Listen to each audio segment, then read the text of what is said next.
Thank you, Mr. Chairman. Secretary Rubio, welcome.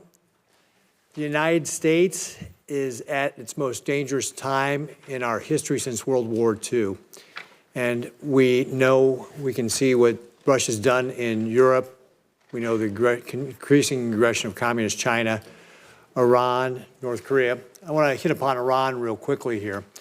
As you know, this is a theocracy that's got brutal mullahs and corrupt military. They chant death to America, death to Israel. You've had 4 rounds of negotiations with them so far, and I think you framed it best when you said earlier this month they have to walk away from sponsoring terrorists, they have to walk away from helping Houthis, they have to walk away from building long-range missiles that have no purpose to exist other than having nuclear weapons, and they have to walk away from enrichment. That was your quote earlier.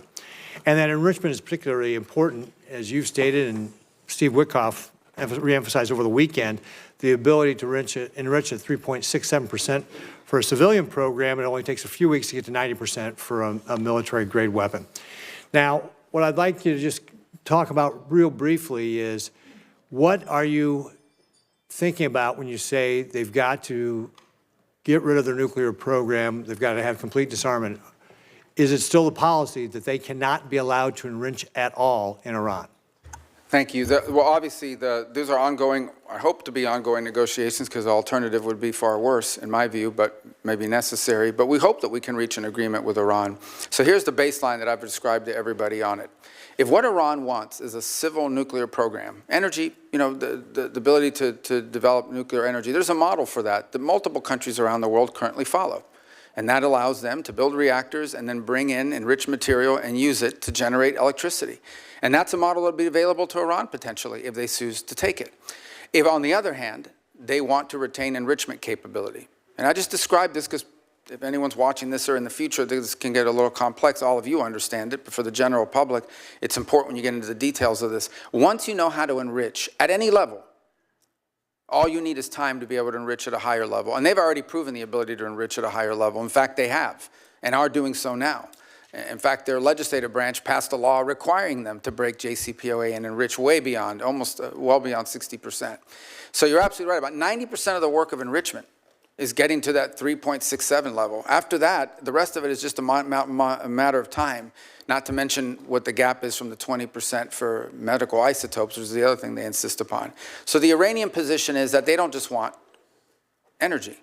They claim that enrichment is a matter of national pride. It is our view that they want enrichment as a deterrent. They believe that it makes them a threshold nuclear power and as a result becomes untouchable. And that is the crux of the situation we're facing right now. And there are other actors, and I won't go much deeper into that, but there are other nation states in the region that are also range from uncomfortable all the way to view as an existential threat the belief that Iran could ever be in a position of maintaining its enrichment capability in the long term that could quickly be weaponized. So that is the basis upon which we are negotiating with the Iranians. Our hope is that we can encourage them to show them a path towards prosperity and peace that allow them to develop their economy, that allow them, if they want, to have a civil nuclear energy program like other countries around the world have without enrichment. And it's our hope we can encourage them in that direction. The president has been very clear, and I won't elaborate any further, that they are never going to get a nuclear weapon. That is not going to happen.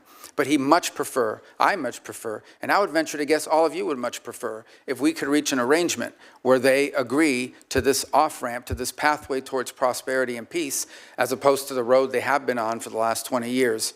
And it will not be easy.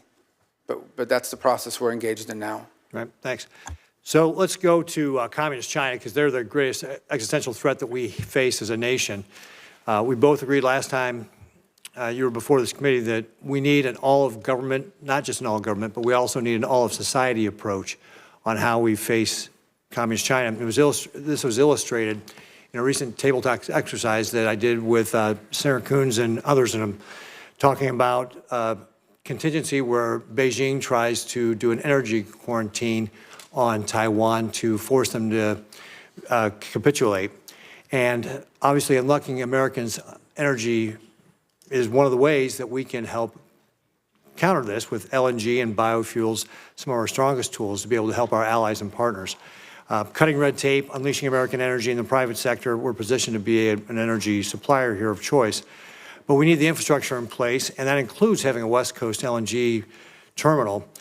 Can you talk a little bit about what you're thinking about when it comes to this type of contingency with regard to an energy quarantine in Taiwan and how the administration would approach that?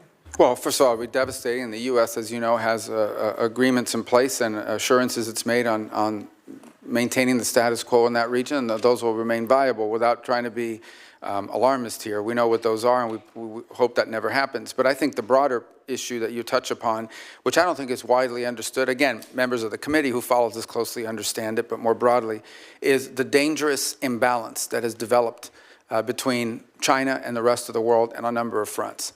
The first is on access to rare earth minerals, which they have secured access rights all over the world on virtually every continent. They are predominant and or leading in their access. And it's one of the points of frustration that I have.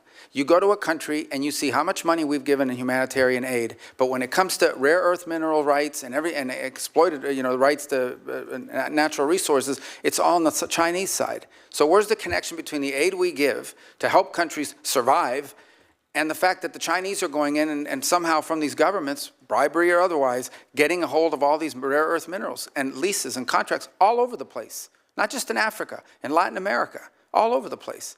The second is processing.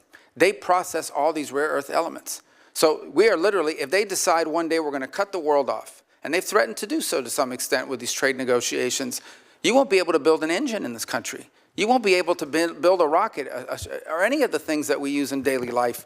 This is a very dangerous situation that's developed that has to be addressed as well. A lot of it will require domestic changes in our own country and building up our own domestic capabilities, for example, to refine rare earth minerals and to process, but also just to make things. Pharmaceuticals, another dangerous imbalance.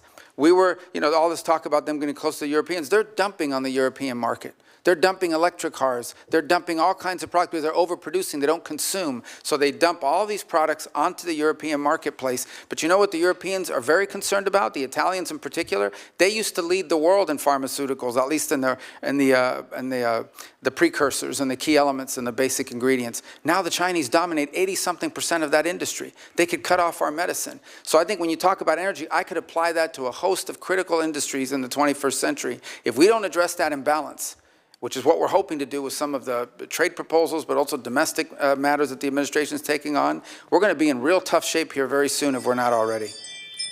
Thank you very much, Mr. Secretary. I see my time is up, but I look forward to continuing to talk with you about how we can create this all-of-society strategy to be able to fight back against Communist China, because you just laid out a lot of the things that we're at risk at, and we have to have a way to be able to push back on them so that they don't decide to try to take Taiwan by force or try to do an energy quarantine, which could lead to a war which would be devastating for everybody.